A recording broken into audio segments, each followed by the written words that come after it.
So today let us start with the filter structures.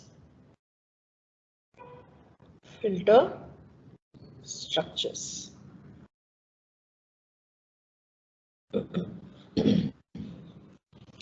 So the block diagram representation of a system is what is the filter structures all about. That is pictorially representing a system. We used to just write a system as a block, right? So whenever we used to write an LTI system, just we used to write the block to the system, what is the input and what is the output of the system. So that is all we used to write. But when you write like this for a system, what is the block diagram of the system?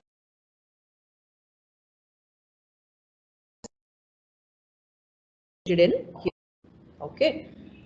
So usually when we talk about a system or an LTI system in particular, a general linear constant coefficient difference equation is used to represent a system.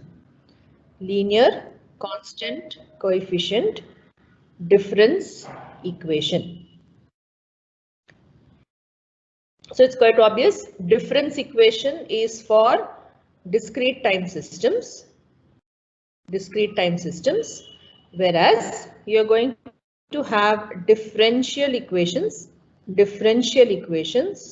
for continuous time systems.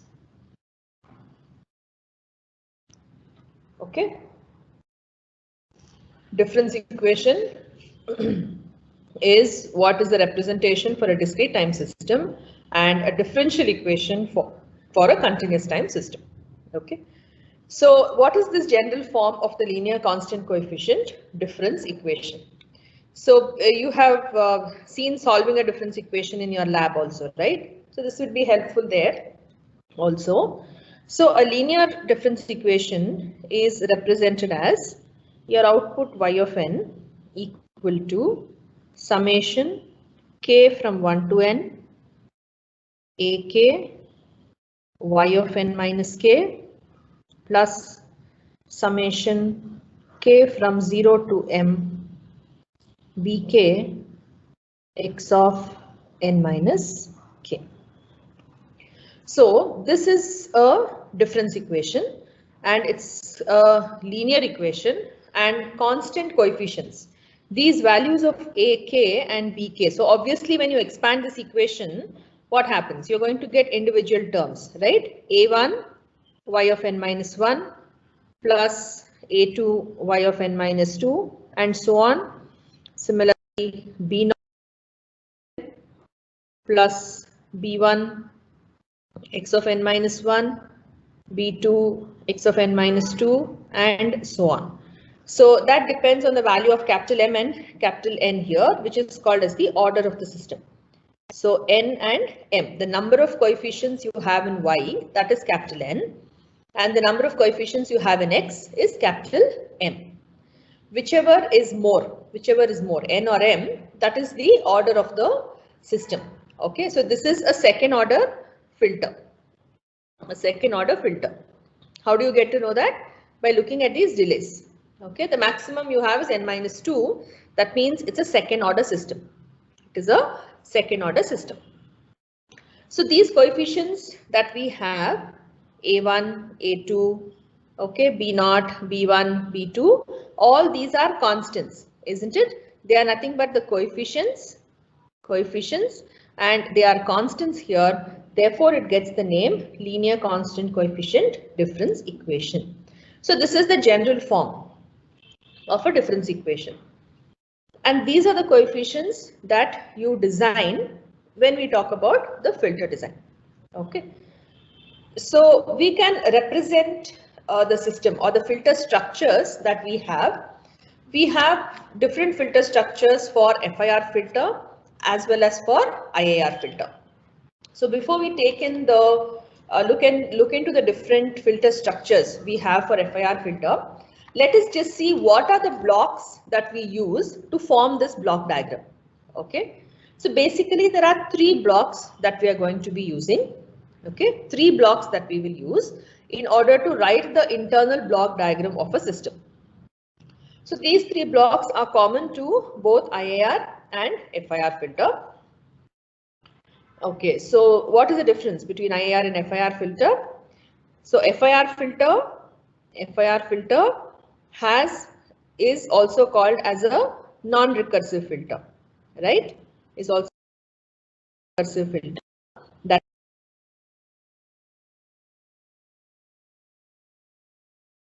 input and the inputs. That's all. It does not depend on the past outputs. So in this equation, this summation will be 0 for a FIR filter. Okay. On the other hand, an IAR filter is a recursive filter. IAR filter is a recursive filter. So the output y of n will be a function of input, past inputs, also your past outputs. So this equation as such represents an IAR filter. So using the difference equation, we can write down the impulse response of the system, you can write down the transfer function of the system, and also you can write down the frequency response of the system. Each can be converted to the other. This you have to keep in mind. Okay, difference equation is not the only representation for a system. Impulse response also is, transfer function is also there, frequency response is also there. But given any one term for you, any one among these 4, you can always write down the other 3. Okay, so all the 4 are the mathematical representations of a system. Okay, so now we are talking about a pictorial representation, that is the block diagram representation of a system. How the system will look like, how is it interconnected, how the blocks are interconnected in a system. That is what you're going to be learning in this filter structure. Okay, so like I told you, there are 3 basic blocks that we are going to be using for discrete time systems. And here also keep in mind that we are only talking about discrete time systems. We are not going to deal with differential equations which represents continuous time systems. Okay, we are only looking at the filter structures for discrete time systems, that is digital systems. So the 3 blocks that we are going to be using in the block diagram representation of a system is, so what are the blocks, different blocks? The first one is the addition of 2 signals. Adder.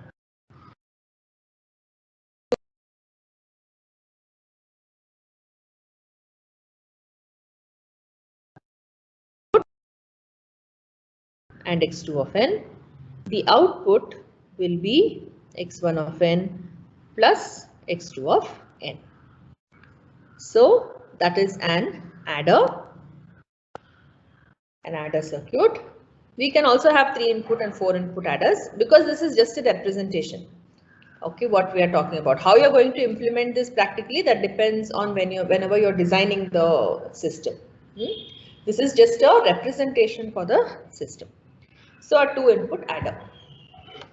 Then the second block is a multiplier, scalar multiplier, second block. So we represent the scalar multiplier, just a line and an arrow, and indicate what is the constant that you want to multiply with on the arrow. So if x of n is the input to this multiplier, the output will be a into x of n. The output will be a into x of n. The input x of n multiplied with the constant a. That's a multiplier. Then we have a delay unit.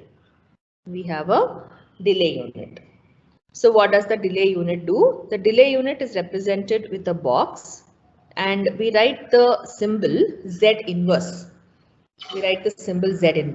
So that means what? If x of n is the input to this delay, this block is going to delay the input by 1 unit. So the output will be x of n minus 1. The output will be x of n minus 1. The input delayed by 1 unit. Okay. Say for example, you want 2 delays. You want x of n minus 2. You want to generate x of n minus 2. How do you generate?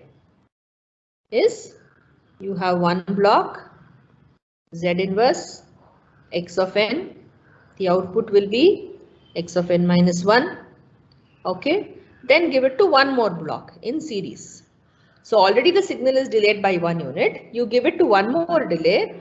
What will happen? It will delay it by one more unit. So you're going to get x of n minus 2. X of n minus 2. So these are the 3 blocks that we are going to be using in the block diagram representation: adder, multiplier, and a delay element. So using these 3 blocks, we can write any of the representation for the FIR systems as well as for the IAR systems. So let us first discuss the FIR filter structure. Since we are designing FIR filters, along with that, we'll discuss the FIR filter structures. So what are the different kinds of filter structures we have for an FIR filter? Okay, let us just write down what are the different filter structures. Filter structures.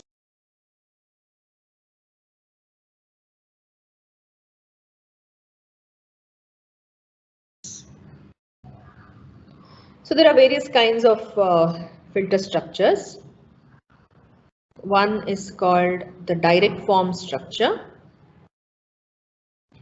Then we have the linear phase structure. Then we have the cascade structure. And finally, the lattice structure. These are the 4 kinds of structures that we have in an FIR filter.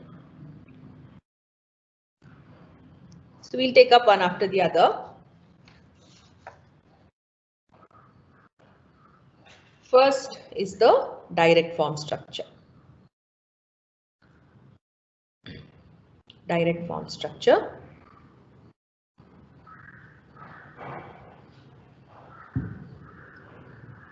Okay, so let's first take up the direct form structure for an FIR filter. Direct form.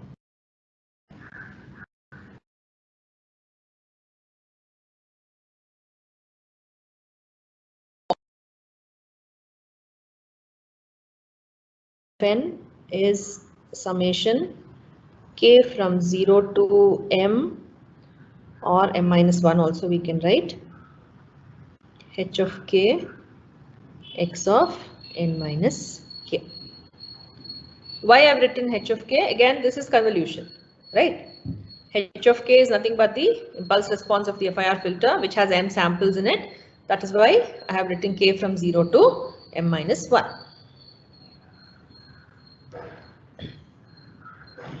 So that's one way of writing a system, right? Then, if you take a Z transform of the system, what do you get? Y of Z equals summation k0 to m minus 1 h of k. They are constants, so they're just going to remain as it is. Then you have x of n minus k, x of n shifted by k units. What is the Z transform of such a signal? Z bar minus k x of Z.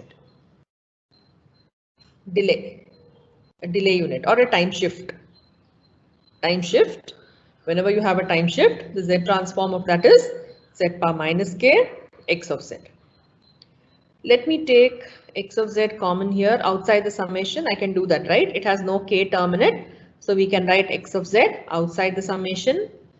Summation k0 to m minus 1 h of k Z bar minus k. H of k Z bar minus k. Okay, so let's bring x of z here to the denominator. So y of z by x of z is summation k0 to m minus 1 h of k z bar minus k. What is y of z by x of z? It is nothing but h of z, that is the transfer function of a system. The transfer function of a system. Transfer function of a system. So you can see there we started off with the difference equation and we wrote down the transfer function. Correct? So from the transfer function, suppose you don't know h of n, then just take the inverse z transform, you're going to get your h of n. Right? And in h of z, if you put z is equal to e to the power j omega, you're going to get your frequency response. Yes, isn't everything related? Why I'm telling you this is any representation can be given to you. You should be able to write down the coefficients from this and then draw the structure. So you should know how to convert one to the other. By looking at any equation also we can just convert one to the other and also draw the structure. Okay, so that is the equation. Now we will see the direct form structure for an FIR filter. Okay. Also note that in the transfer function of an FIR filter, it has only zeros. There are no poles in the transfer function of an FIR filter. Okay. And always the stability of a system depends on the location of the poles. Depends on the location of the poles. So since there are no poles at all in an FIR system, an FIR system will always stable. It is always stable. Okay. The stability of a system depends on the location of the poles. If the poles are located within the unit circle in the Z plane, only then the system will be stable. Okay, but for an FIR filter, there are no poles at all in the transfer function. So in that case, there is no question of checking the stability. The system is always stable. An FIR filter is always stable. Whereas an IAR filter will have in the transfer function. Then we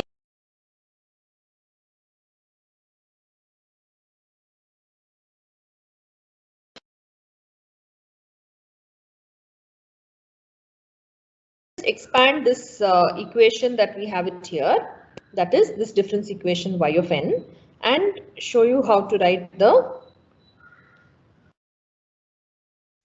block diagram.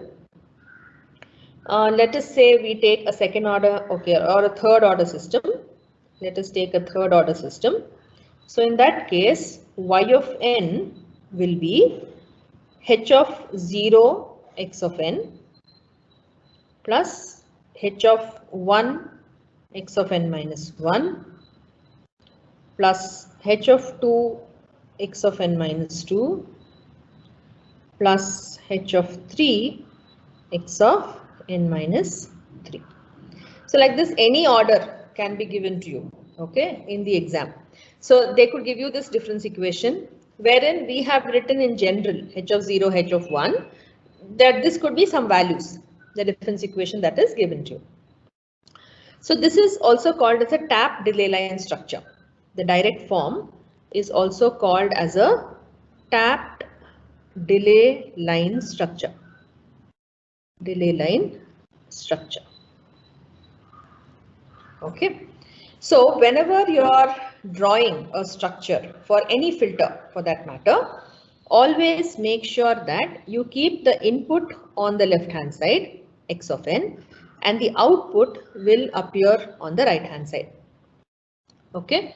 The input will always be on the left hand side and the output you're going to obtain on the right hand side. Okay. So now look at the equation that we have. To generate the output y of n, x of n is multiplied with h of 0, correct? Then x of n minus 1. How do you get x of n minus 1? Use one delay, then multiply that with h of 1. Then use one more delay, you'll get x of n minus 2, and then multiply that with h of 2. Use one more delay to get x of n minus 3 and multiply that with h of 3.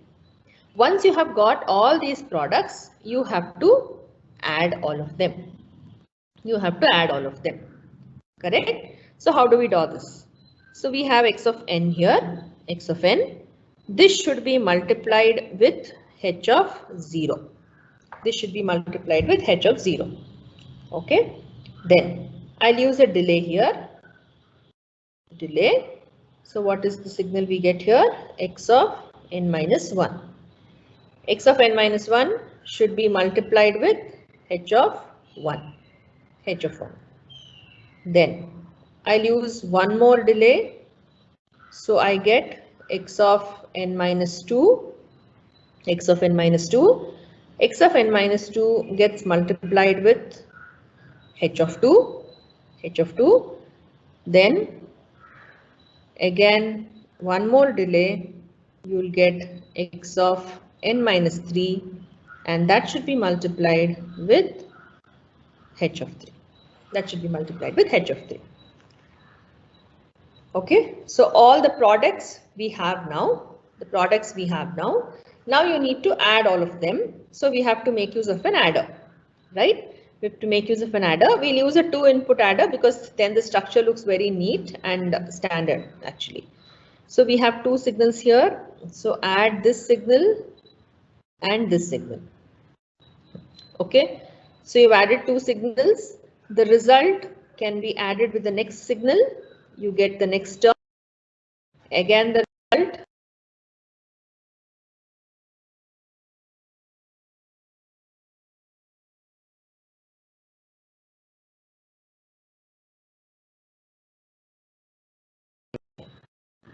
Final output y of n. So you can just check now once.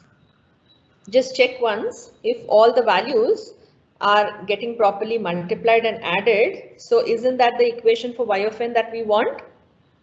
Yes, that's the equation for y of n that is desired. H of 0 x of n plus h of 1 x of n minus 1 plus h of 2 x of n minus 2 plus h of 3 x of n minus 3.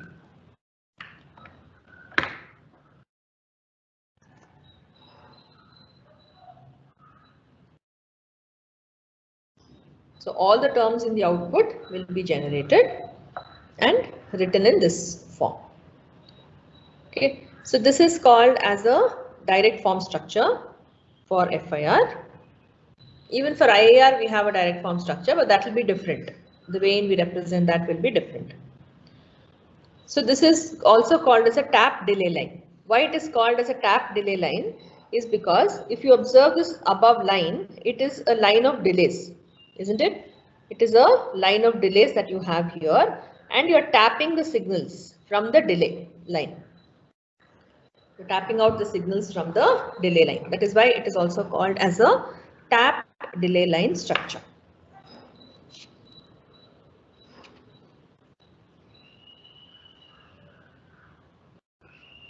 Tap delay line structure.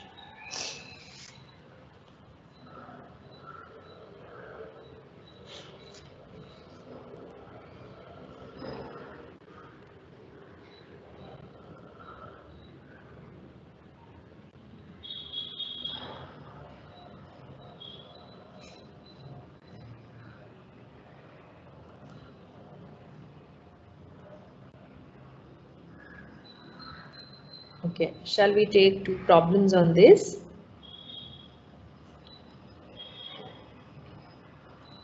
A very simple structure actually, the direct form structure. Because in the other structures, we have to just rearrange some of the terms and change the equation in some way in the other structures. But this is just a very simple direct way of representing a system. That is why it's called as a direct form structure. Okay, let's take these problems. Determine a direct form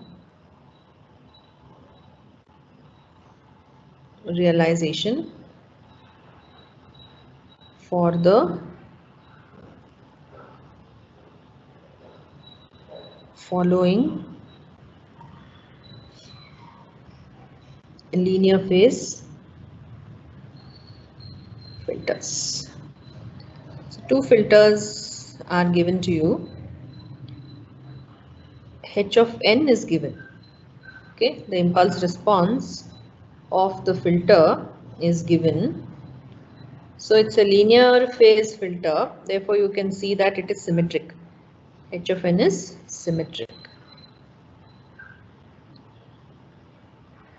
Okay, so the two impulse responses H of n of the filter is given to you. So you have the structure above. Okay, so you can see very clearly that you have these H of n values here, the constants that you are multiplying them with. Okay.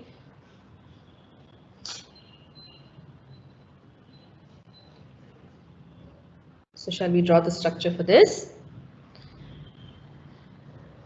So the first one, yeah, input x of n. X of n should be multiplied with h of 0, that is 1. Then use 1 delay. The next coefficient 2. Use another delay. The next coefficient 3. Second, another delay. Coefficient is 4. Another delay. Coefficient is 3. The next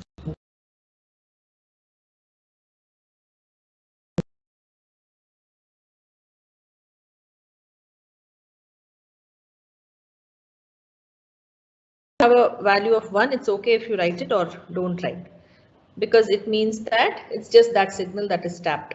You're not multiplying with any constant. Then take all these signals, add all of them. Take these signals, add all of them.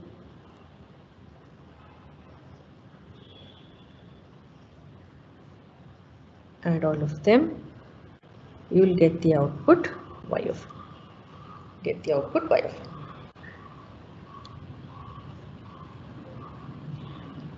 Correct? That is your first structure, direct form structure.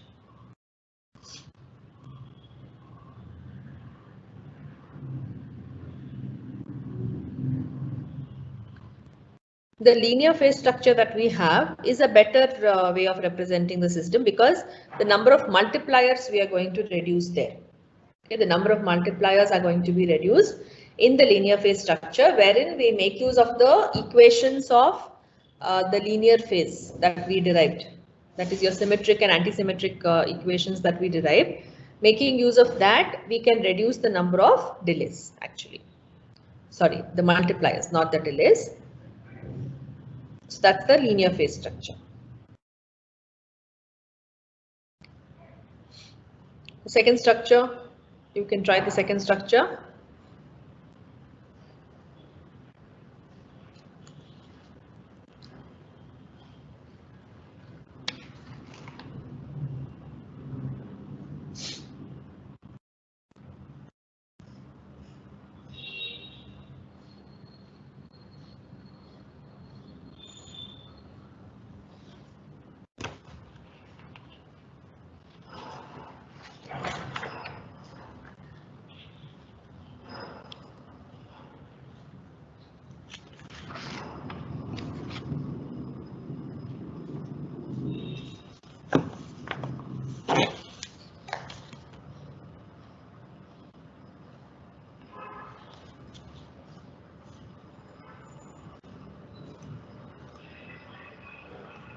The second structure, there is reduction in one delay, correct?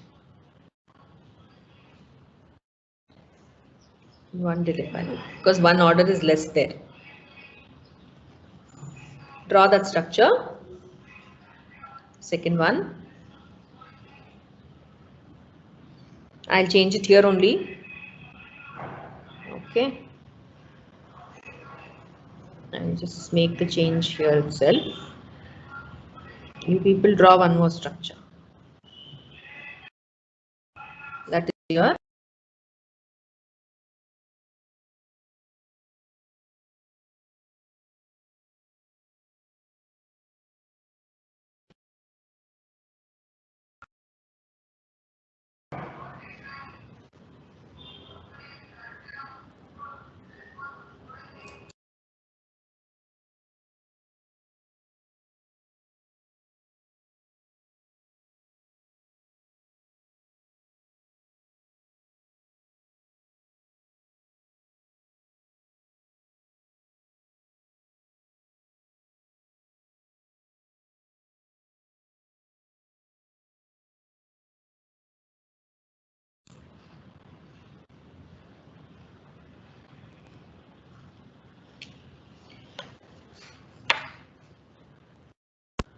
So next, let's take up the cascade structure.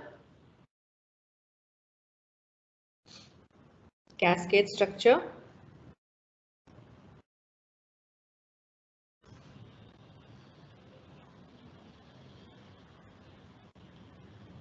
Cascade. So the name itself says it is series, in series, okay, or the cascade form.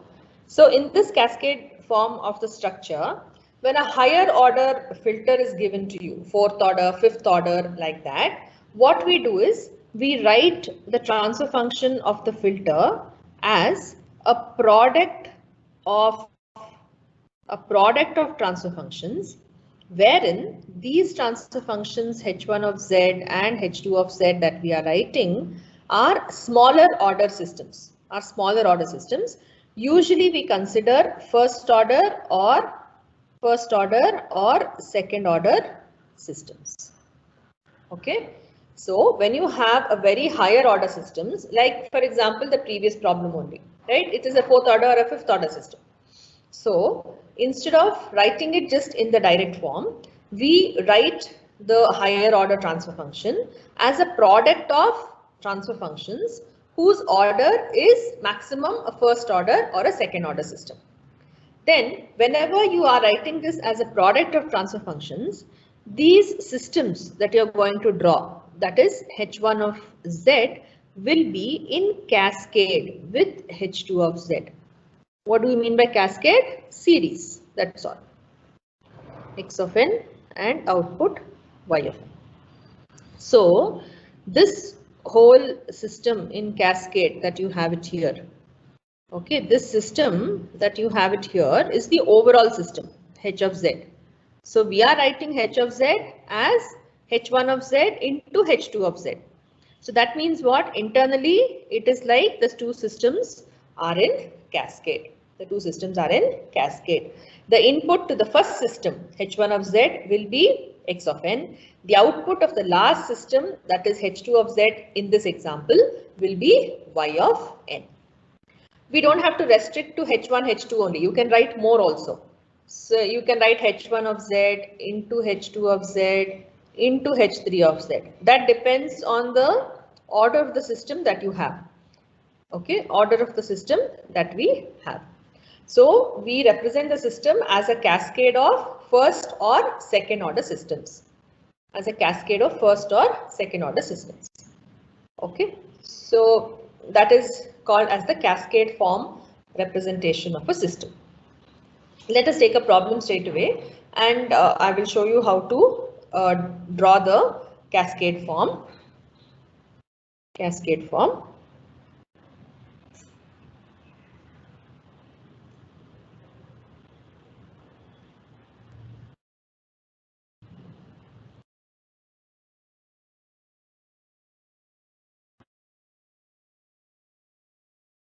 System and product systems, or sometimes they give you the higher order polynomial, in which case you'll have to factorize the polynomial. Okay, in which case you have to factorize the given polynomial. Factorizing higher order polynomials, if people are aware, just go through that concept and tell me. Fourth order or fifth order, how do you factorize those polynomials? Okay. So let's take a problem. Realize the following system using or realize the following system in cascade form. In cascade form. So h of z is given 1 plus 1 by 3 z power minus 1 plus z power minus 2, 1 minus 1 by 4 z power minus 1 plus z power minus 2. So a product of two polynomials is given, isn't it? A product of two polynomials is given. So the first one, let us call it as h1 of z, and the second one, let us call it as H2 of Z. So you can see both of them are second order systems. How did I say second order? Because Z power minus 2 you have maximum, right? So it's a second order system. Then each of this H1 and H2, in which form can you represent is the question. We know cascade is fine. You're representing the system as a cascade of two transfer functions is okay. But each of the transfer function, in which form do we represent? Okay, we have two forms, two options here. One is the direct form. That is the first one that we drew. That is the direct form. Otherwise, linear.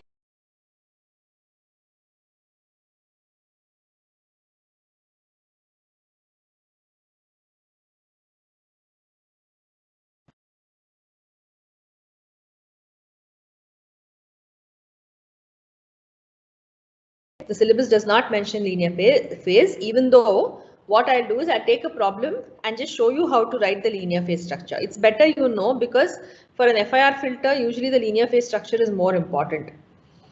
Okay, so it's better you know, it's very simple actually, not very complicated, but syllabus does not mention linear phase, though I suggest just look at it once. Because it's very simple, there's not much that you have to learn there. So next I will tell you what is that linear phase structure, how do you draw it. But this problem, let us draw H1 and H2 with the direct form. Okay, we'll draw H1 and H2 with the direct form structure. Yeah, so first let us draw H1 of Z. So in the direct form. Okay, now looking at H1 of Z, can you draw the direct form directly? In the previous problem, you had H of n, right? H of n was given to you and you draw the structure. Now what is the difference here? The transfer function is given. Okay, so what are the coefficients? This is H of 0, this is H of 1 and this is H of 2, isn't it? So you don't have to write down H of n now. Just by looking at the transfer function also you can write the structure. That's what I intend to tell. Anything given to you, you should be able to draw the structure looking at it. So we always have the input on the left hand side. So let me put the input on the left hand side. So input is here. Okay, so it's direct form. So tap the first value. The coefficient H of 0 is 1. I'll just write it here for reference. Then after you use one delay, Z inverse, correct? Multiply this, you have the constant 1 by 3. Then one more delay, then you have the constant 1. You have the constant 1. Okay, now let us add these. Let us add these, and the output you're going to get is here. The output will be here. This is the output of H1 of Z. H1 of Z. It's an intermediate output. Okay, that is not Y of n that you have got. Y of n you're going to get from the last system. From the last system output, that is Y of n. So output of this system becomes input to the second system. So when you have H1 of Z and H2 of Z, the output of the first system becomes input to the second system. Okay, here the input is X of n. Here the output is Y of n. If you want, you can call this as an intermediate signal, V of n, let us say. So this is your signal, V of n, the intermediate output. Okay, so that is your H1 of Z. H1 of Z. Now let me draw H2 of Z. I'll draw it with a different color. So H2 of Z, put, we call this X only, multiply 1.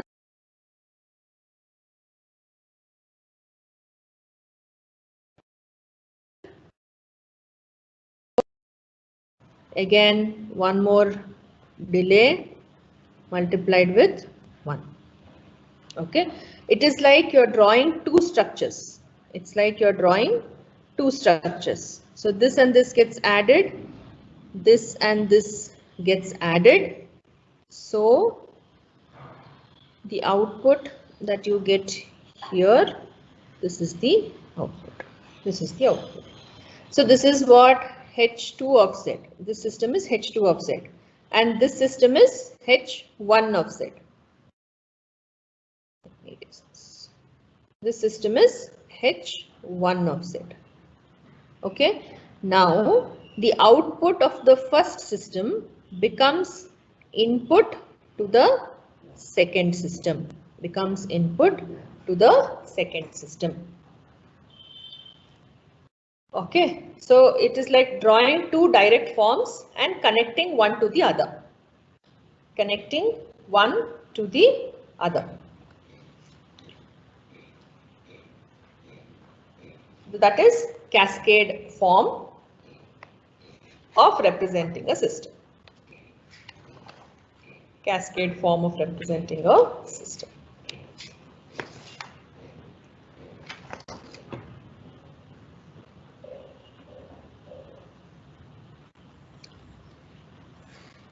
Okay, so that's cascade form. Cascade form of a system. Completed.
Is that completed? I will try the output here. So this is y of n. Output y of n final.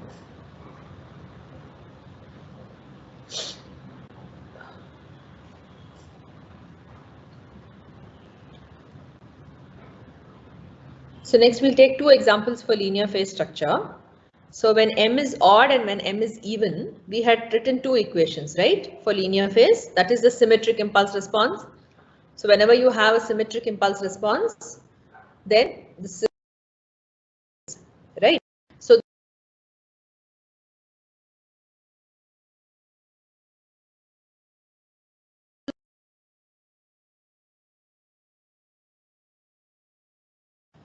we take two examples, one being odd and the other being even, and I will show you how to write the structure.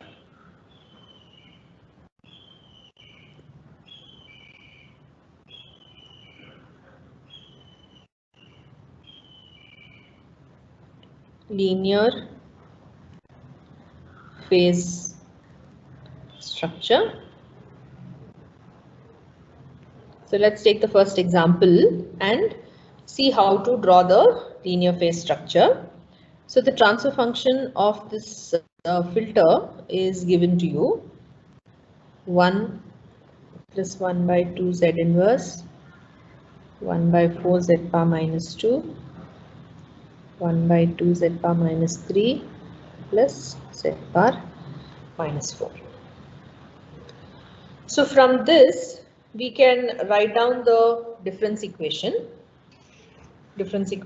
of this structure and then draw the linear phase structure. So to write the difference equation, it's y of z by x of z. H of z can be written as y of z by x of z. That is the right hand side that we have minus 2 minus 3 z bar minus 4. Okay, so what will be y of z? If x of z goes to the right hand side, x of this polynomial, every term gets multiplied with x of z. That will be your y of z. Then if we write down the inverse, y of n will be equal to 1 into x of z. What is the inverse? X of n plus 1 by 2 z inverse x of z. Inverse is x of n minus 1 plus 1 by 4 x of n minus 2 plus 1 by 2 x of n minus 3 plus x of n minus 4. X of n minus 4. Okay. So now if you look at this, the first term and the last term, the coefficients are same. This term, the coefficients are same. And this term, the coefficient is the center value, the single one. So we'll make use of this linear, the symmetric nature of the impulse response and just rewrite this equation. So we will write x of n plus x of n minus 4 first. Okay, we'll be reducing the amount of multipliers in this case. Then 1 by 2 is common, right? X of n minus 1 plus x of n minus 3. Okay, plus 1 by 4 x of n minus 2. The equation we have just rewritten it in this form. So using this equation, let us now represent the structure.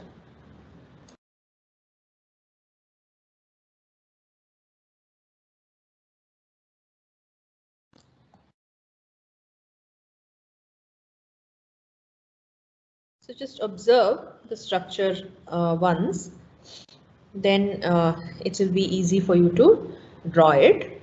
Now the way in which we draw the delay line, in the direct form, it was just a single line and you were tapping all the values.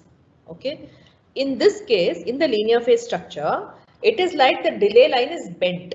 The delay line will be bent and the opposite corners, the opposite values that you have, we combine them, we add them and then multiply with this constant coefficient that we have, the common coefficient that we have. So just observe how we'll do that. So we'll start the input on this side, x of n. Okay, we have a single delay. So what is the output here? I'll just write the outputs, x of n minus 1. Okay, then we'll use 1. You're going to get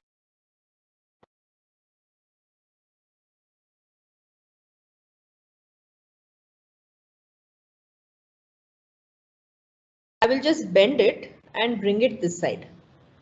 So what is the output here? X of n minus 3. This signal, we have just bent it like this.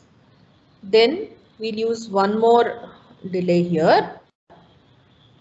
So you will get x of n minus 4. You get x of n minus 4. Okay. Now look at this. X of n plus x of n minus 4. These two are added. That is, I am generating this term. Added, and we can tap the output from here. Anyway, this coefficient is 1. So if I write 1 there or not, it doesn't matter. It is 1. Then this term, x of n minus 1 added with x of n minus 3.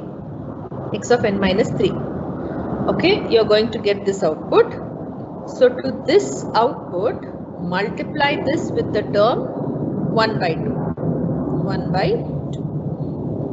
Multiply with the term 1 by 2. I have shown a jump here because if you bring it through the line, it means like you're tapping the signal from there.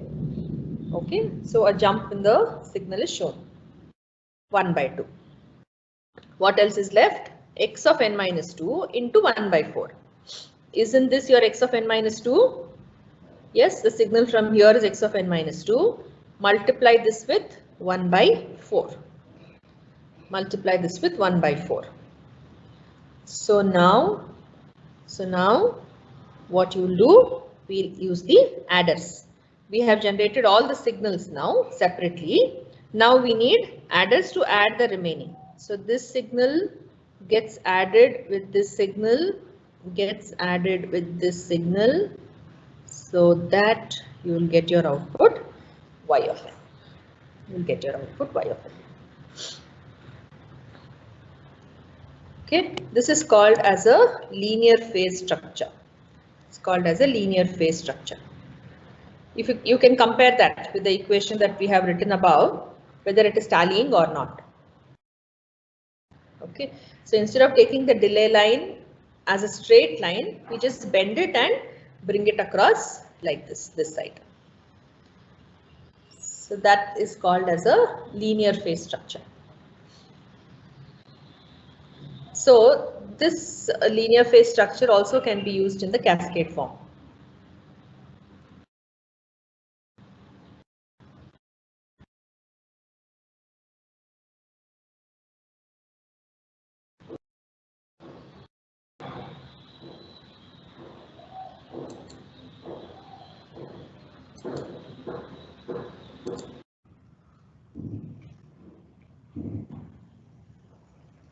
FIR lattice structures. Okay, so this is a special form of structure which we use. So of course, you have the IIR lattice structures also. So this lattice structures by itself are used for various applications, which we will see a little later, right? And the way in which we write the equations for this lattice structure is also a little different than how we do it for the normal difference equation which we were writing for the FIR filters. Okay, so since the notations are slightly different and the way in which we write the equation is different, okay, so just concentrate a little and see that you follow the notations carefully.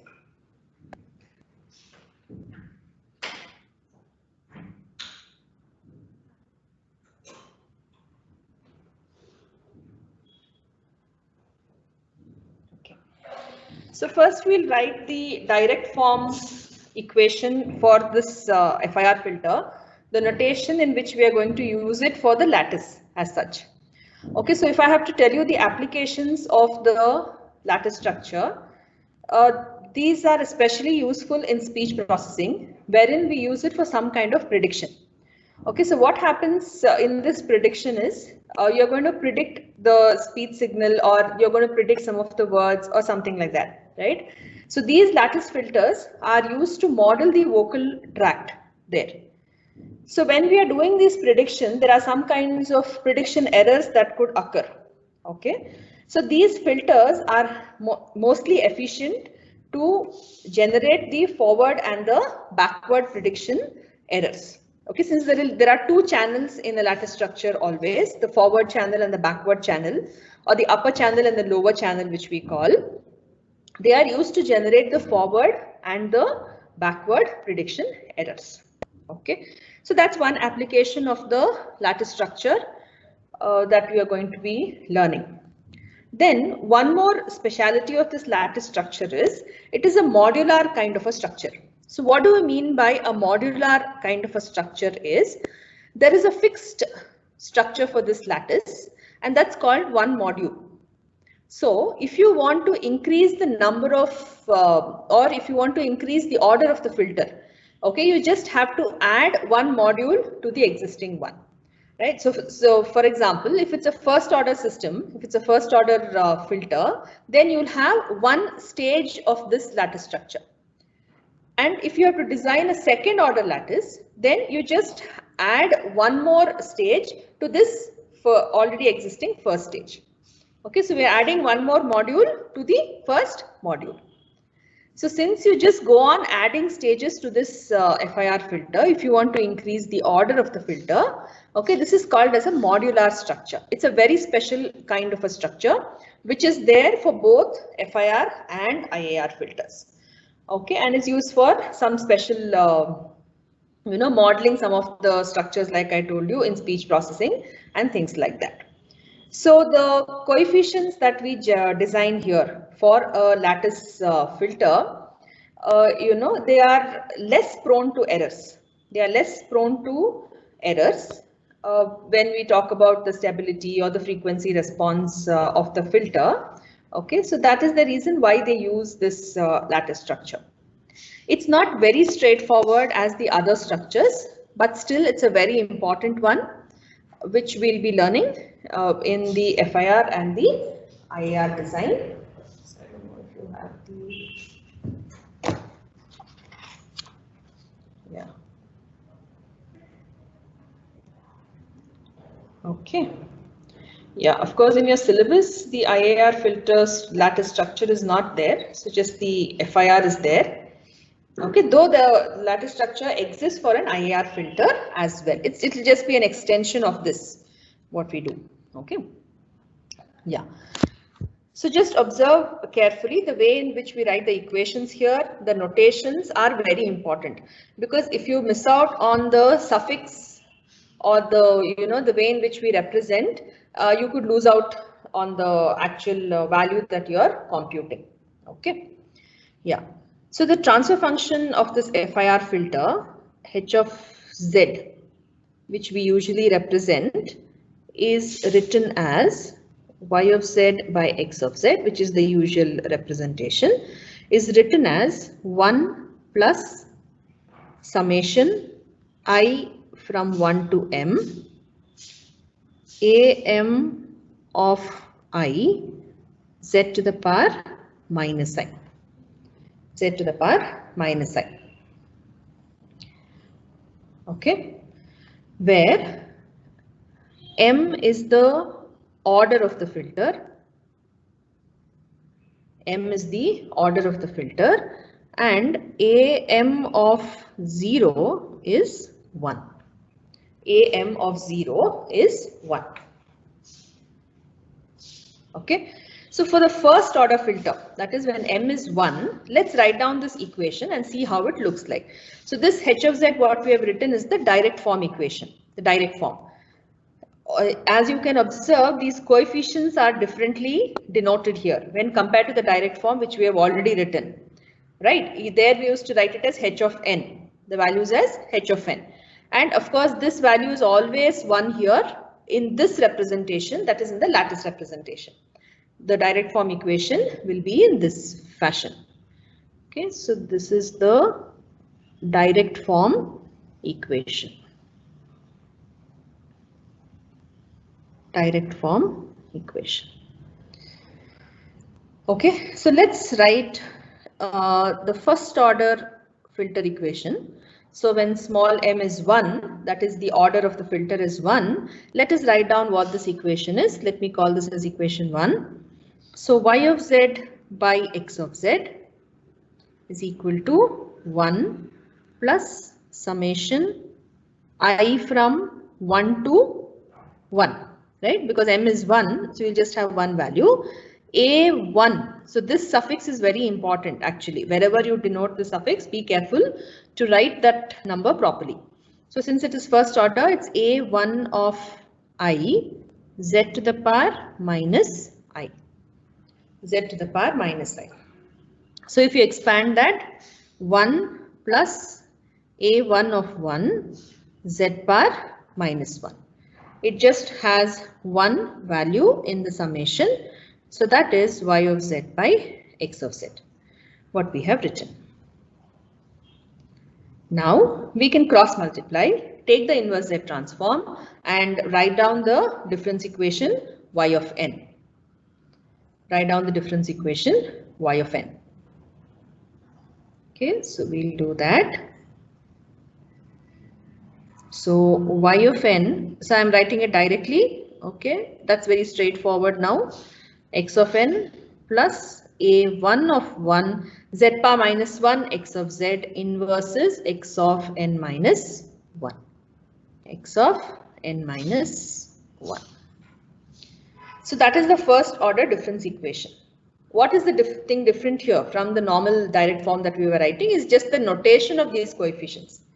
Coefficients will be the same. Okay, the notation, the way in which we denote these coefficients are different. Okay, so this first order difference equation which we have obtained now we have to correlate this with the lattice structure module that we have, which is a standard notation. Okay, the lattice structure is a standard one. So first I'll show you the lattice structure and then we are going to correlate this equation to the lattice structure. So let's call this as equation 2. Let's call this as equation 2. Okay.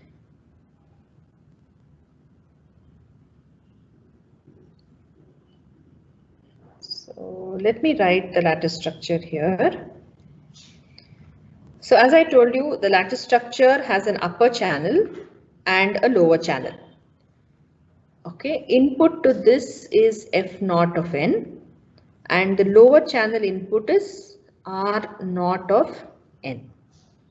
R naught of n. Okay, then we have a delay. We have a delay unit here in the lower channel. In the lower channel, that is Z bar minus 1. Okay, then we have two adders here, one adder in the upper channel and the other adder in the lower channel. One adder in the upper channel and another adder in the lower channel.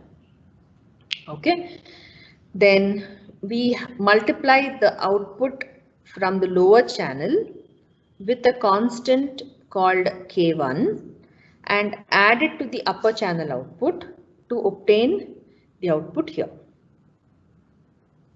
Okay. Similarly, the upper channel output is multiplied with the same constant K1 and added with the lower channel output to get the output here. So two inputs, two outputs will be there for the standard lattice. This denotion is F1 of n and this is R1 of n. Upper channel output F1 of n, lower channel output R1 of n. So this is a standard lattice structure. This will not change. Okay, whatever the equation we have to adapt it to this structure and use this structure to implement the given equation, that is equation 2 or equation 1 that we have written here, equation 2 for the first order and equation 1, the general equation that we have written here for the FIR filter. Okay, so the coefficient K1, the constant K1 that we have is called as the reflection coefficient. K1 is called as the reflection coefficient here.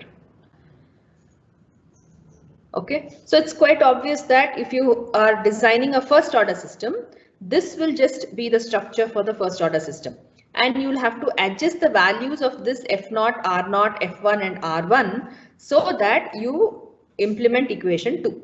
Okay, you're going to get equation 2. And if you're designing a second order system, just add a similar structure in cascade with the first one so that you design a second order system. Okay, so first we'll do the first order and then we look into the second order system. Is that clear?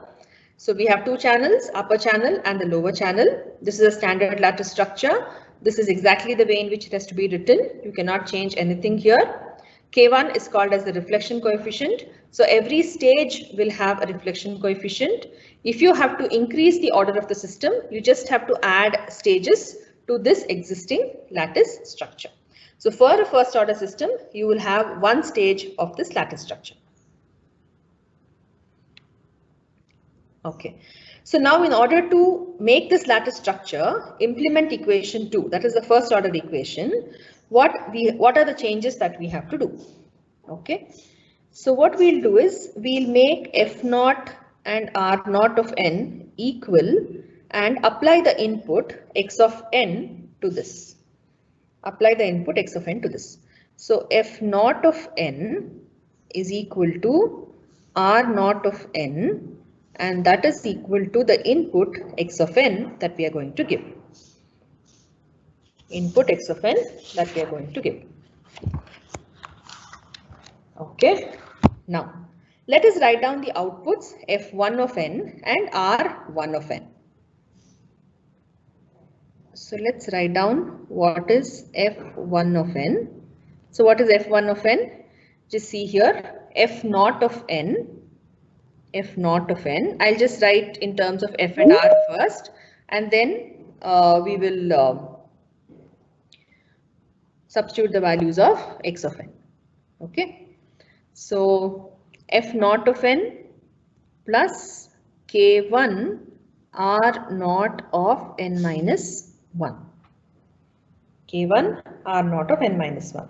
But what is f naught and r naught? It is x of n. So therefore x of n plus k1 x of n minus 1 plus k1 x of n minus 1. That is f1 of n. Similarly, what is r1 of n? r1 of n is what? The upper channel. K1 into f naught of n. F naught of n is nothing but x of n. Okay. Plus the lower channel. R naught of n minus 1. That is nothing but x of n minus 1. X of n minus 1. Isn't it? Those are the outputs f1 and r1. Now let's call this as equation 3. Let's call this as equation 3. Okay. Now compare, I'll just keep it like this. Compare equation 2 and equation 3. Compare equation 2 and equation 3. So is there any means so that we can make the right hand sides equal in equation 2 and 3 so that your left hand sides will become equal? Definitely it's possible, right? If you make or take k1 to be equal to a1 of 1, k1 to be equal to a1 of 1, then obviously your output f1 of n will be equal to y of n, will be equal to y of n, isn't it? So I'll write it here only. If k1 is equal to a1 of 1, if we make k1 equal to a1 of 1, right, the right hand sides will be same, then your f1 of n becomes your output y of n, becomes your output y of n.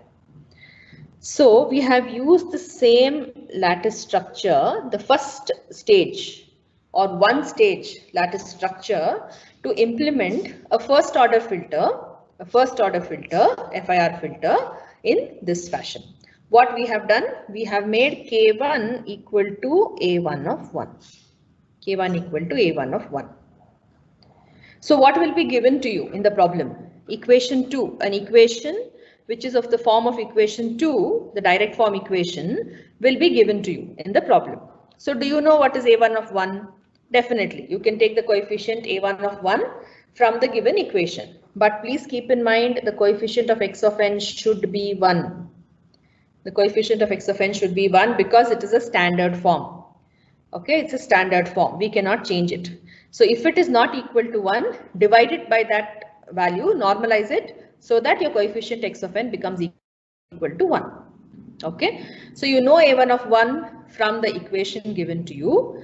Draw this stage lattice, the first stage lattice like we have given. Short the inputs, give that as x of n. K1 will be equal to a1 of 1. Then your output, the upper channel output, will be nothing but your y of n. Will be nothing but y of n. Of course, here we are not using this lower channel output for our purpose, but it can be used and depending on the way in which you want to implement the application, then it can be used. But of course, here we are not using the lower channel output. But the lower channel output is also important for us because your next stage lattice, these outputs will become input to the next stage of the lattice. So nevertheless, we have to calculate the lower channel output also, but only the upper channel output is my output y of n.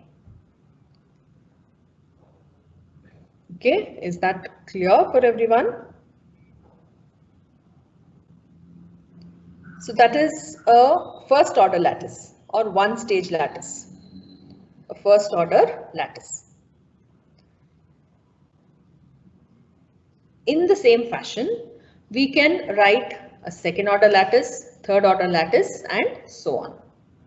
The complexity arises here in the way in which you compute the reflection coefficients, that is K1, K2, K3, etc. How you are going to compute these reflection coefficients is what matters here. That's the only computation that is left for a lattice structure, because there is nothing new in the structure just repeats. But how you calculate that K1, K2, K3, the reflection coefficients, is what you have to learn. So is that clear with the first order lattice? So then we'll take up the second order lattice. Because finally we have to derive the equations for K1, K2. What the equations for K1, K2 has to be, we need to derive that.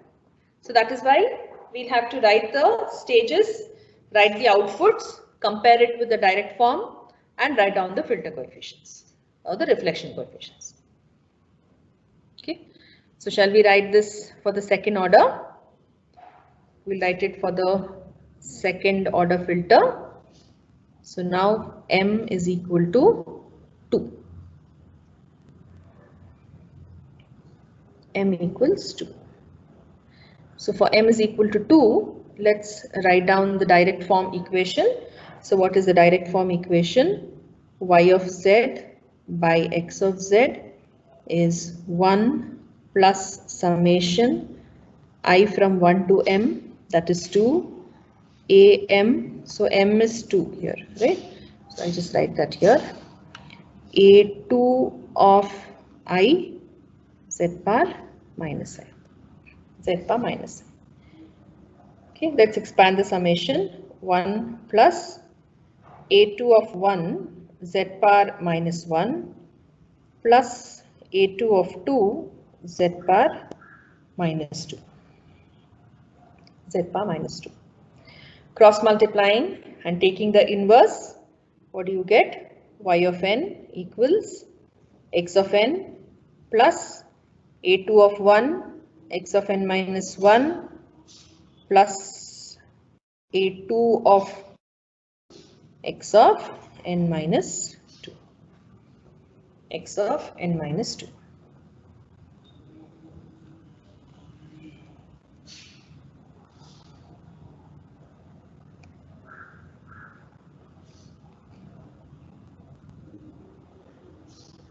So that's a second order direct form equation.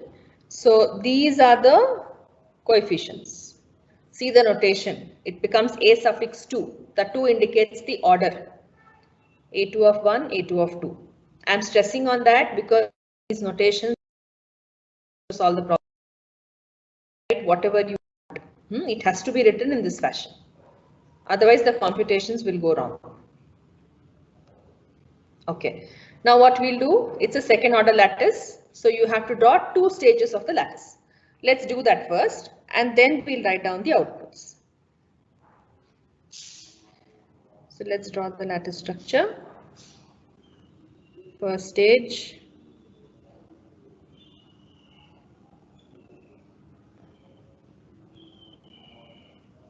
K1. Second stage. This is also K1. That is the first stage. Now continue and just draw another stage.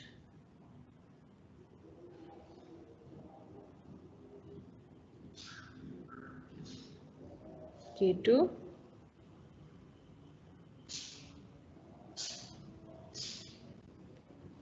K2 and this.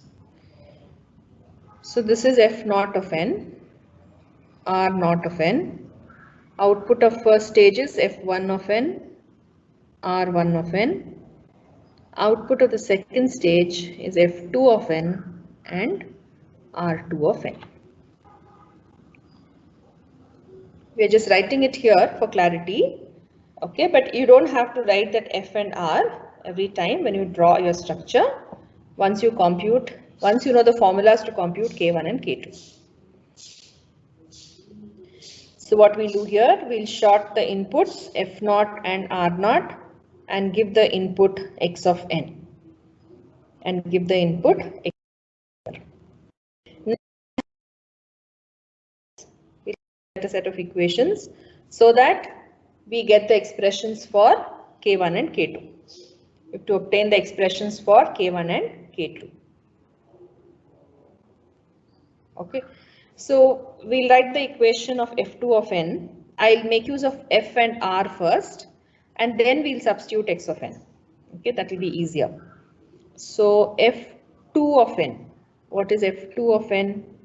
F1 of n plus K2 R1 of n minus 1. R1 of n minus 1. That is F2 of n. Now let us substitute for F1 of n and R1 of n. You already have the equations, correct? We already have the equations for F1 of n and R1 of n from the previous stage, first order stage. See this, equation 3 is one thing, and R1 of n also we have an equation here. Okay, so we can make use of this to write down the values here of F1 and R1 of n. Okay, so just observe the equations as I'm writing. So F1 of n is what? X of n, or let's write it in terms of F0 of n only. Okay, F0 of n plus K1 R0 of n minus 1. That is F1 of n plus K2 R1 of n we have. We have the equation for R1 of n. But this is R1 of n minus 1. So replace n with n minus 1. So what will you get? K1 F0 of n minus 1 plus R0 of n minus 1. N minus 2. Sorry. N minus 2. R0 of n minus 2. Now what is F0 and R0? It is X of n. Right? So we'll write that X of n plus K1 X of n minus 1 plus, let's multiply this inside and write K1 K2 X of n minus 1 plus K2 X of n minus 2. X of n minus 2. Then X of n plus K1 plus K1 K2 into X of n minus 1, because that is common for both, K2 X of n minus 2. K2 X of n minus 2. So that is F2 of n. F2 of n. So obviously, I want you to compare this with the direct form equation which we have written here. Is this equation 5? Yes. Compare, let's call this equation 6. Compare 5 and 6. So see your right hand sides. X of n term is same. Okay. Then with X of n minus 1, you have A2 of 1. Here it is K1 plus K1 K2. Then for K2 it is A2 of 2. Right. So if we make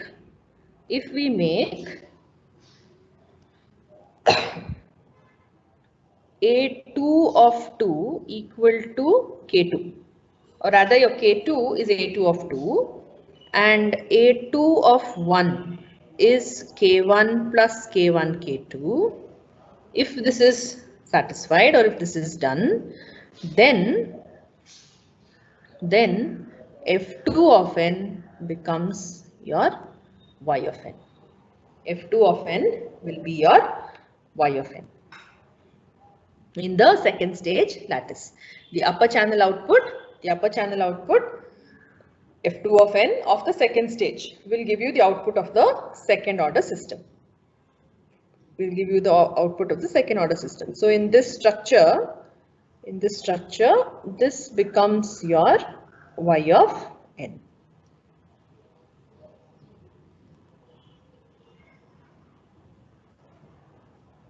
Okay, that becomes your Y of n. The upper channel becomes Y of n provided these two conditions are satisfied. These two conditions are satisfied. So from this, can we find out what is K1 and K2?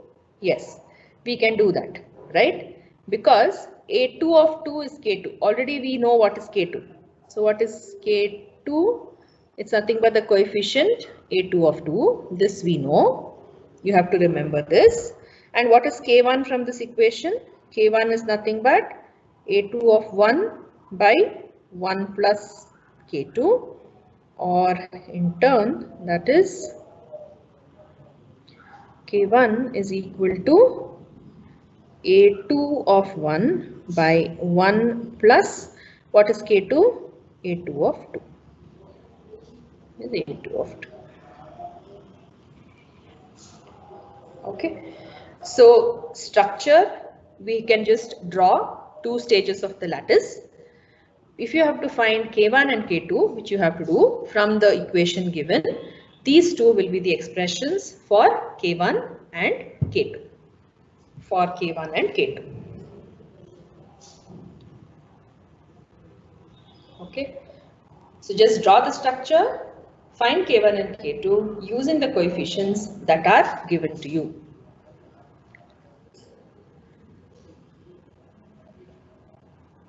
So this is how we draw the lattice structure. So if it's a third order structure, then include one more stage of the lattice, and again in the same fashion you'll have to write down all the equations and get expressions for K1, K2 and K3. You'll have to get an expression for K1, K2 and K3. Fourth order, again add one more stage, get expressions for K1, K2, K3, K4. Okay, so in this fashion, for how long will you do this? For how long it can be done? Therefore, we have an algorithm here. We have an algorithm to convert the direct form FIR filter coefficients to the lattice coefficients. Okay, a general algorithm which you can remember, and for any order you can convert this to the FIR, the lattice coefficients, and then draw the lattice structure. Of course, for first order and second order, it's very simple. You can remember the equation. Only thing is from the third order, it gets a little complex. So then you'll have to remember this algorithm. Okay. What we'll do is, we'll take a second order problem first. We'll take a second order problem. Let us find out the coefficients K1, K2 and draw the structure. Okay. Then for the third order filter, I will give you the algorithm, and then we'll find the third order lattice coefficients.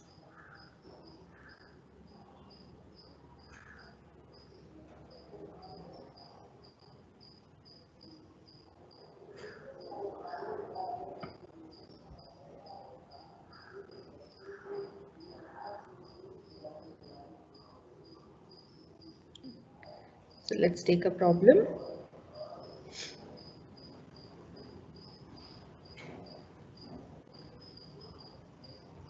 Determine the coefficients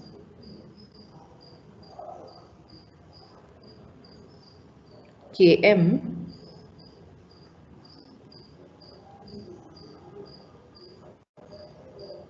of the lattice filter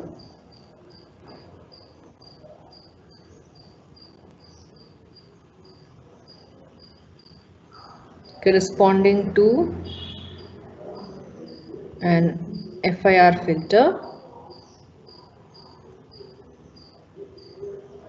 described by the system function,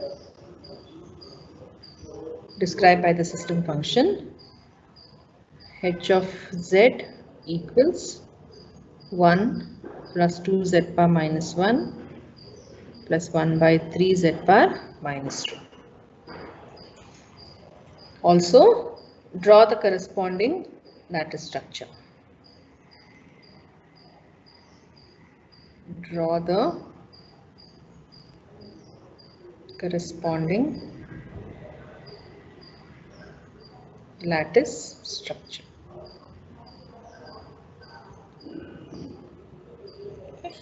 So the lattice structure is easier to draw once we find the coefficients K1 and K2.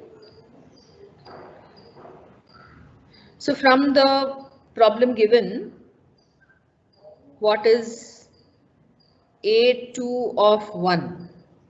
A2 of 1 is this coefficient, that is 2, and A2 of 2 is this coefficient of z power minus 2 that you have, 1 by 3. You can write the difference equation also for that. But anyway, you know obviously what the coefficients would be. So we can just write down directly.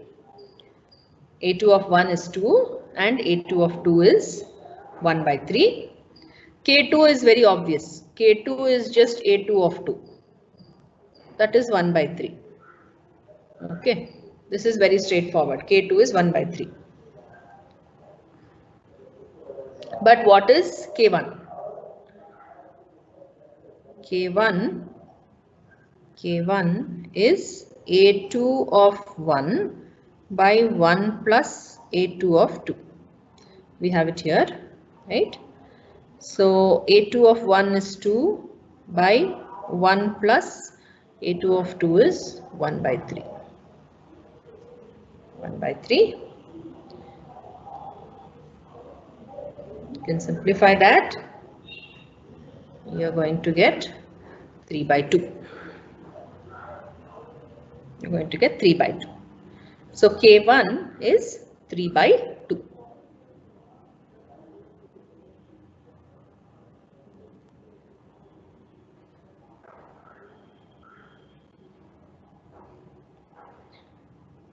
Okay. So draw the lattice structure.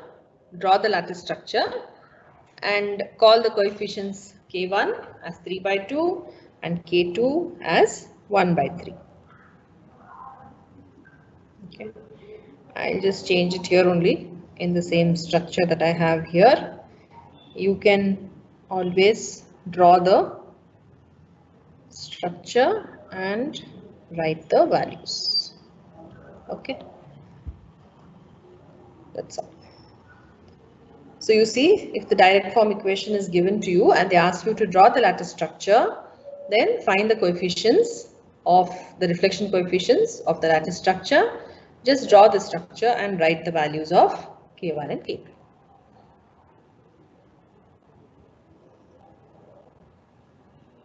The complexity arises when the order is 3 and above. So usually a third order, maximum of fourth order will be given. Okay, fourth order is also very rare, but a third order system could be asked. So now what we'll do, we'll write down the algorithm first for the direct form to lattice coefficients conversion, and then we will try the problem with the third order. Okay. So let's write down the algorithm.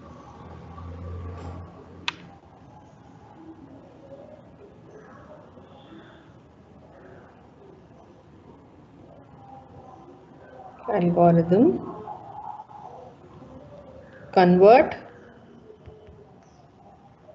direct form to lattice coefficients. The reverse is also there. They can ask you, they'll give you the lattice coefficients and ask you to find the direct form coefficients. We have an algorithm for that also, that we'll see later. Okay.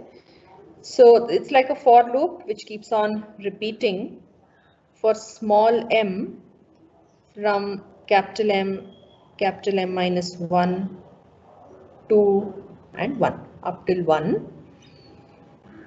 Okay. So capital M is the order of the filter that will be given to you.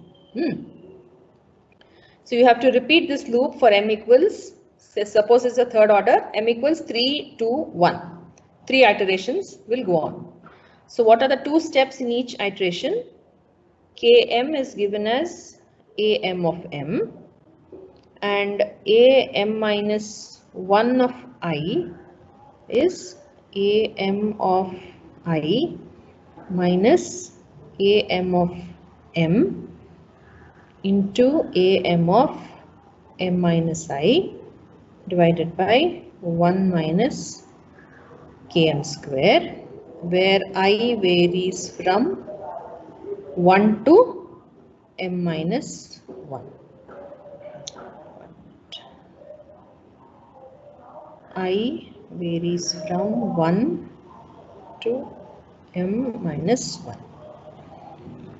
Okay. That is how I is going to vary. So this is the algorithm which we have to iterate 3 times to get all the coefficients of the direct form.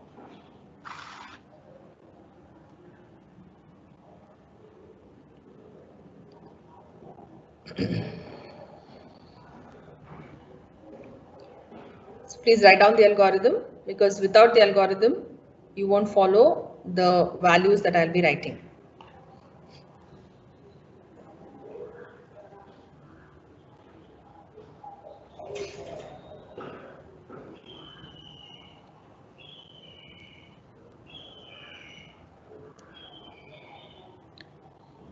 Okay, so the problem is, consider a FIR filter with system function h of z equals 1 plus 2.82 z power minus 1, 3.4048 z power minus 2 plus 1.74 z power minus 3. Sketch the lattice realization. Sketch the lattice realization.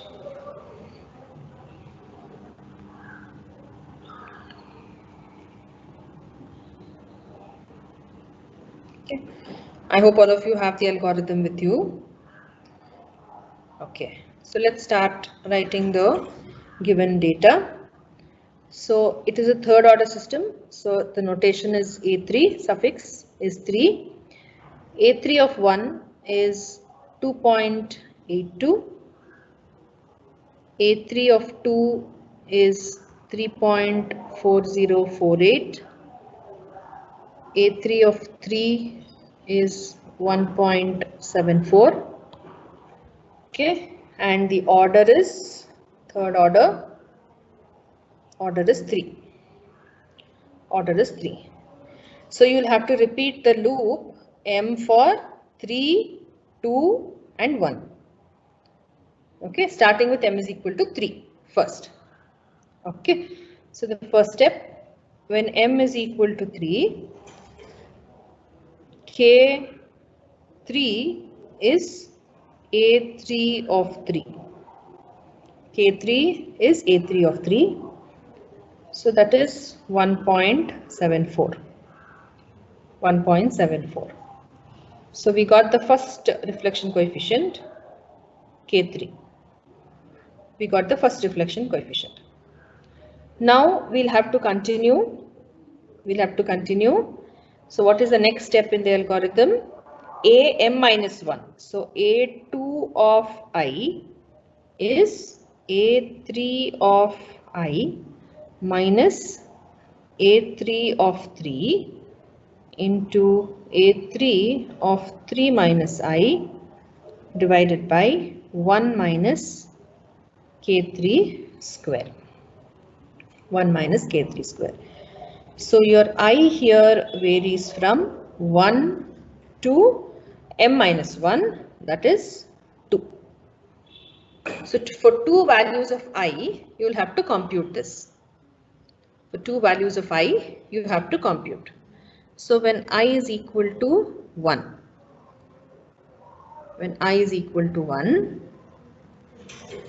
okay, A2 of 1 is A3 of 1 minus A3 of 3 into A3 of 3 minus 1 is 2 divided by 1 minus K3 square. 1 minus K3 square. So substitute all the values now. Substitute the values.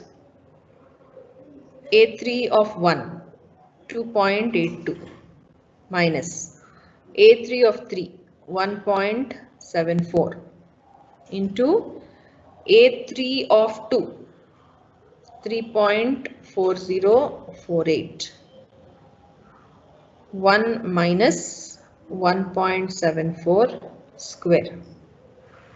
1.74 square. If you simplify that, you will get 1.52. If you simplify that, you will get 1.52.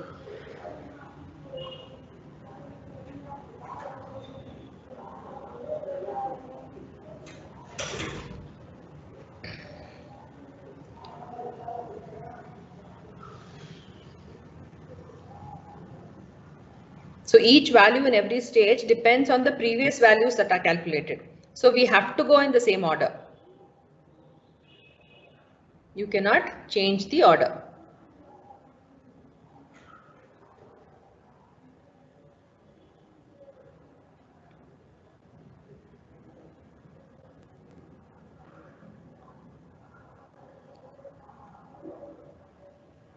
So I equals 1 we had done. Next I equals 2. You have to solve for I equals 2.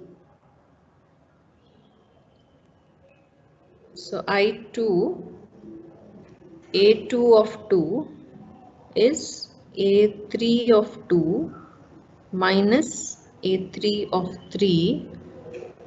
A3 of 3 minus 2 is 1 divided by 1 minus K3 square. The notation, the suffixes and the indices is very important here. So let's substitute A3 of 2, 3.4048 minus A3 of 3, 1.74 into A3 of 1. A3 of 1 is 2.82 divided by 1 minus 1.74 square. 1.74 square.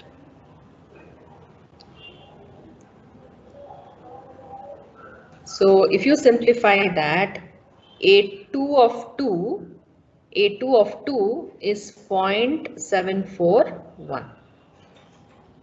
0.741.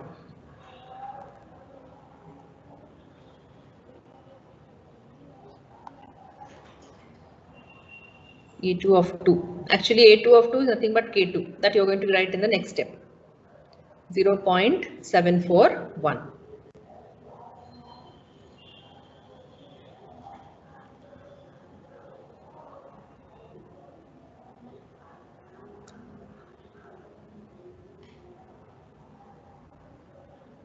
Okay, so m equals 3, we are finished.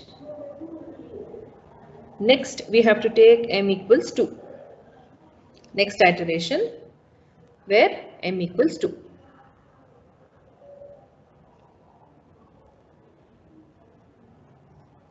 Okay, so m equals 2. K2 is nothing but A2 of 2, which you're going to get in the first step, 0.741. 0.741. So we got the next reflection coefficient K2 here. Next reflection coefficient K2 is obtained. So one more is remaining, right? Therefore, let's write down the next equation in this iteration. We'll write down A1 of I is A2 of I minus whatever is the value of m in this stage, that's what you have to write here. Okay, A2 of 2, A2 of 2 minus I divided by 1 minus K2 square your I varies from 1 to m minus 1, 2 minus 1, that is 1. So only for one value of I you have to calculate this. That is I equals 1.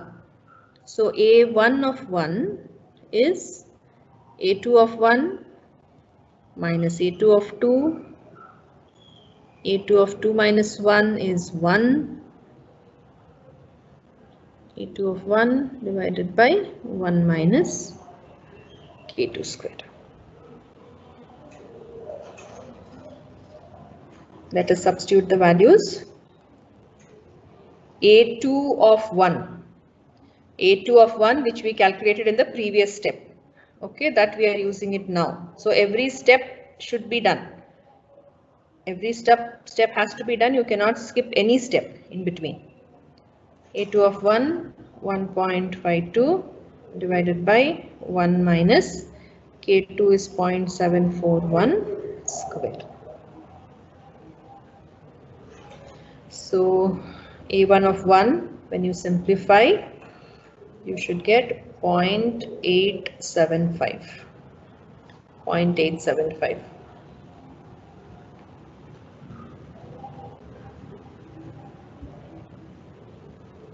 Okay, so obviously in the last step, when m is equal to 1, we get K1 as A1 of 1, that is 0.875. So we have got now the value of K1 as well. So the three coefficients K1, K2, K3 we have computed in this manner. Okay. Some of them, if they can't remember this algorithm, they draw the three stages of the lattice. Okay, find the output of the final stage. That is how we concluded for the second stage. The same way, the output equations F3 of n and R3 of n is written, and then it's compared with the direct form, and from there also you can obtain the coefficients K1, K2, K3. That way also some of them do, if you cannot remember the algorithm. Okay. If you can remember the algorithm and use it, well and good. But suppose you can't, then draw three stages of the lattice, write down the equation of the final stage, compare it with the direct form, and then get the values of K1, K2, K3. It will be like solving a few set of equations. Okay, so that's how you solve for K1, K2, K3. Now the structure is easier to draw. Just draw three stages of the lattice and write the values of K1, K2 and K3. That will be a three-stage lattice. Given the lattice coefficients, okay, given the lattice coefficients, how to convert them to the direct form filter coefficients. So that also they ask sometimes. So the algorithm for conversion of lattice coefficients to direct form filter coefficients.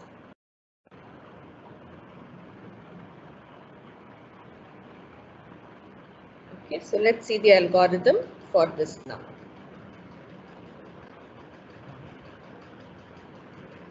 So the algorithm for this conversion is given as, so again this is also kind of a for loop. So for small m varying as 1, 2 up to capital M, okay, we have am of 0 equal to 1, am of m equals k suffix m, and am of I is given as am minus 1 of I plus am of m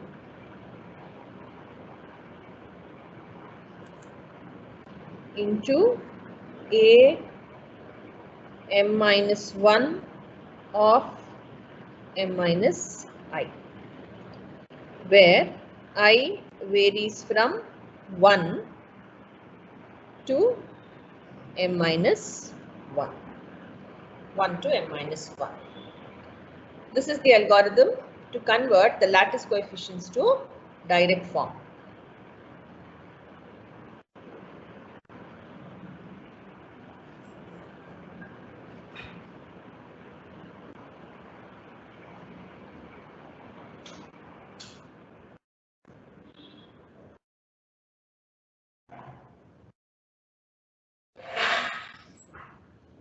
We'll have to take a problem in this and then try to apply the algorithm.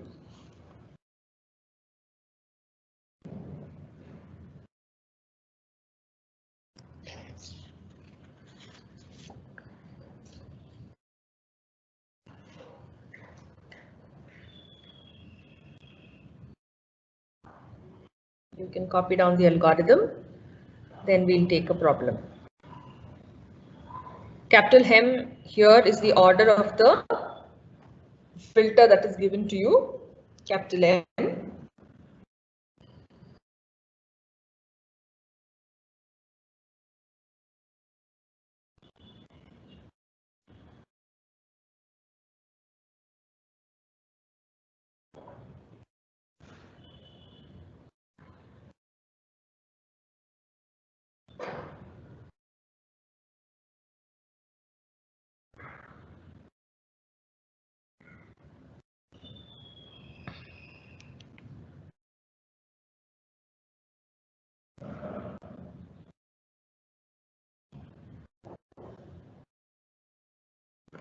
Okay. So we'll take up a problem now.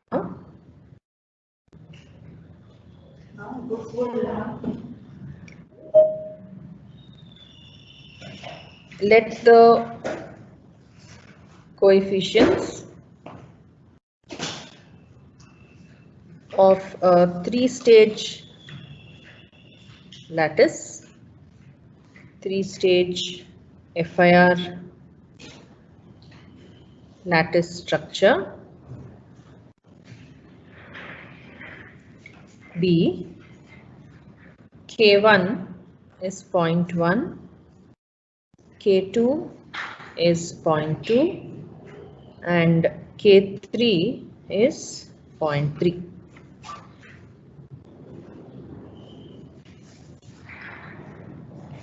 Find the coefficients of the direct form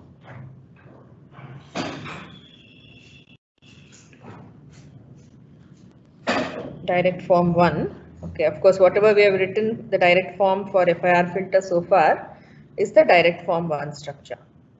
IAR filter also has a direct form 2 structure.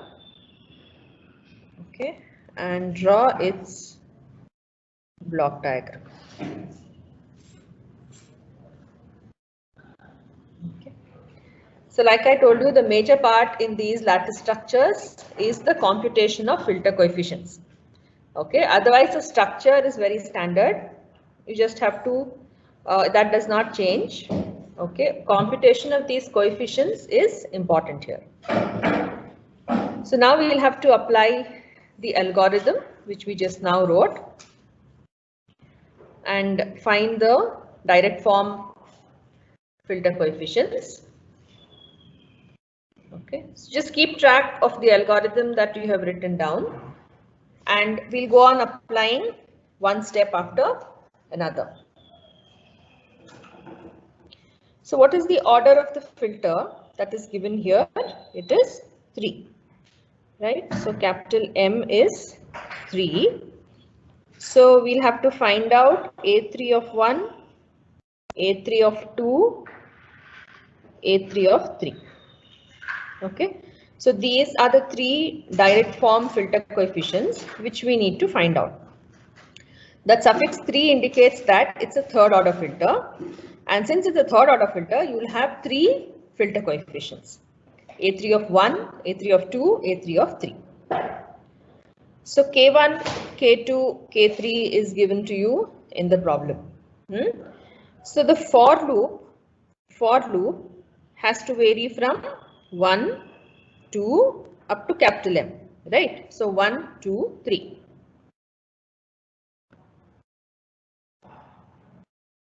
The index m varies as 1, 2, 3. Okay. So let's start with m is equal to 1. Let's start with m is equal to 1. So just look at the algorithm. M equals 1, right? So what is the first step? A1 of 0 is 1. A1 of 1 is K1. Okay, now we are substituting small m is 1 in the 3 steps that you have. Then, so what is K1? K1 is 0.1, so I can substitute here. Then A1 of I is A0 of I plus A1 of 1. A0 of 1 minus I, wherein your I should vary from 1 to m minus 1. So m is 1, right? So less than 0. Less than 0. So look at the condition of I now. Look at the condition of I. Is it possible to have this interval of I greater than 1 but less than 0? Not possible, right? So you can omit this step. This step is omitted for this particular case of m being 1 because this interval of I is not possible for us to obtain. Okay, so for this particular value of m equals 1, the last step will be omitted since the value of I does not fall in the proper range.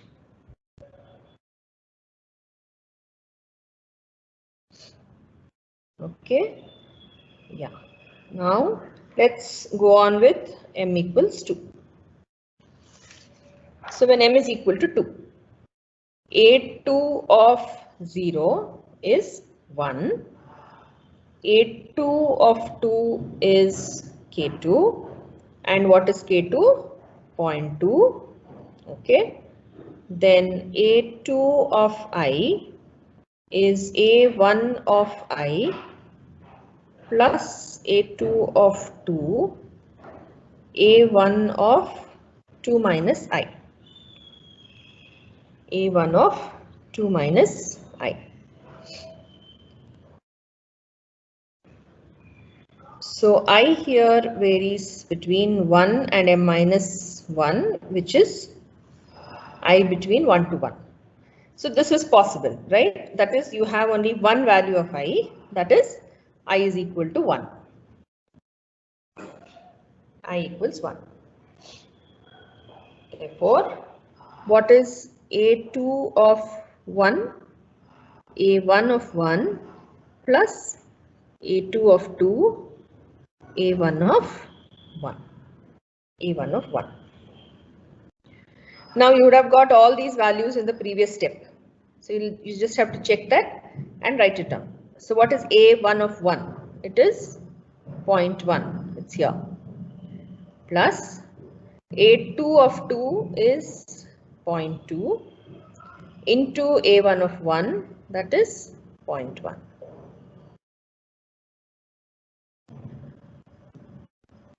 Okay. So if you substitute, multiply those values and add them, you're going to get 0.12. 0.12. 0.12. That is the second step or the second iteration when m equals 2.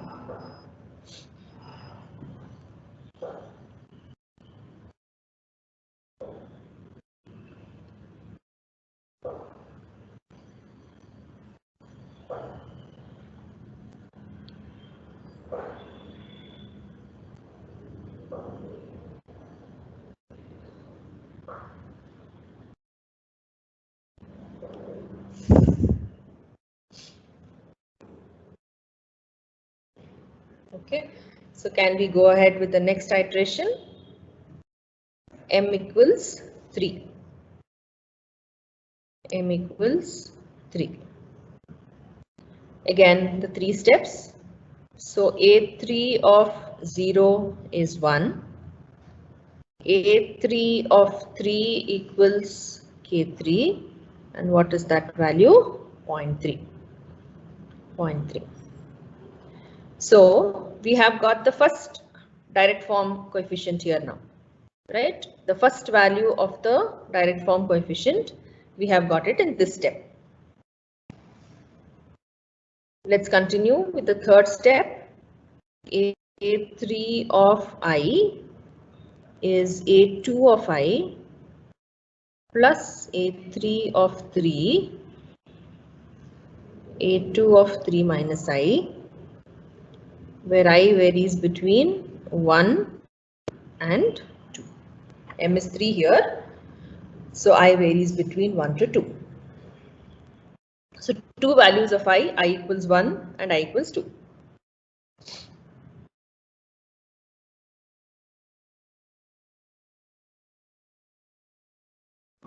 Two values we can substitute. So what is that? I equals 1, the first case. A3 of 1 is A2 of 1 plus A3 of 3 into A2 of 3 minus 1, that is 2. Okay, you just have to follow the algorithm as it is. So A2 of 1 is 0.12, right? Plus A3 of 3 is 0.3. A2 of 2 is 0.2. A2 of 2 is 0.2. Simplify that. Simplify that. So you're going to get 0.18. 0.18. What is this? A3 of 1. A3 of 1, and that's equal to 0.18. So another coefficient we have obtained here now, A3 of 1.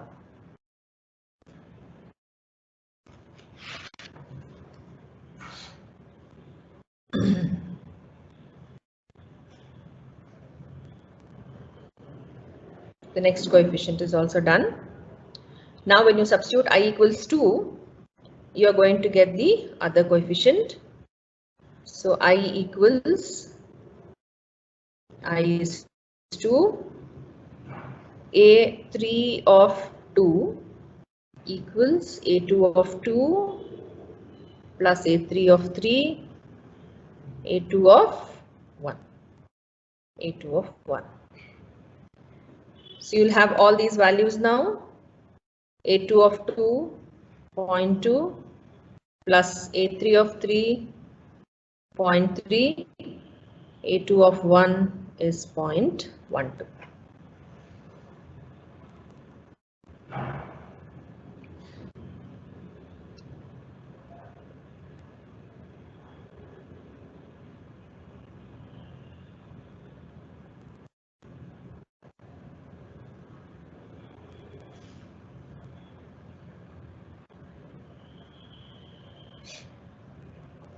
So simplify that, you will get 0.236.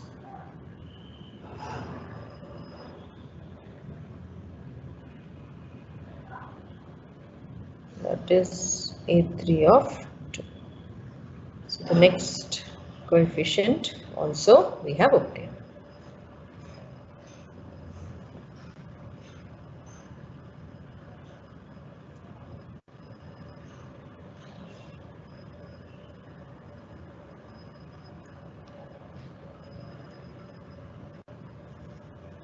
Okay, so now if you write this in the direct form equation, what will that be? Y of n is equal to x of n plus A3 of 1, x of n minus 1, A3 of 2, x of n minus 2, A3 of 3, x of n minus 3, x of n minus 3. Coefficient of x of n will always be 1 in this case. in the lattice considered direct form. So if you substitute the values of the coefficients, A3 of 1 is 0.18 x of n minus 1 plus A3 of 2 is 0.236 x of n minus 2 plus A3 of 3, 0.3 x of n minus 3.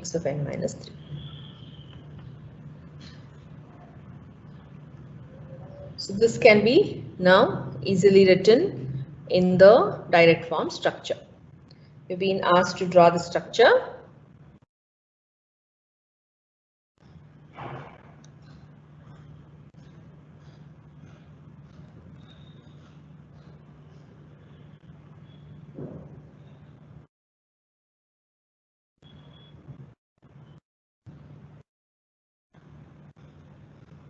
Okay, so I just have space to draw the structure. Yeah, you'll have the input x of n on this side. Input x of n as it is, we have to take. Then the first delay, multiply this with 0.18. Second delay, x of n minus 2. X of n minus 2 multiplied with 0.236. Then x of n minus 3 multiplied with 0.3. Then add all these, add all of them. You're going to get the output y of n. That is the direct form structure which you have to draw.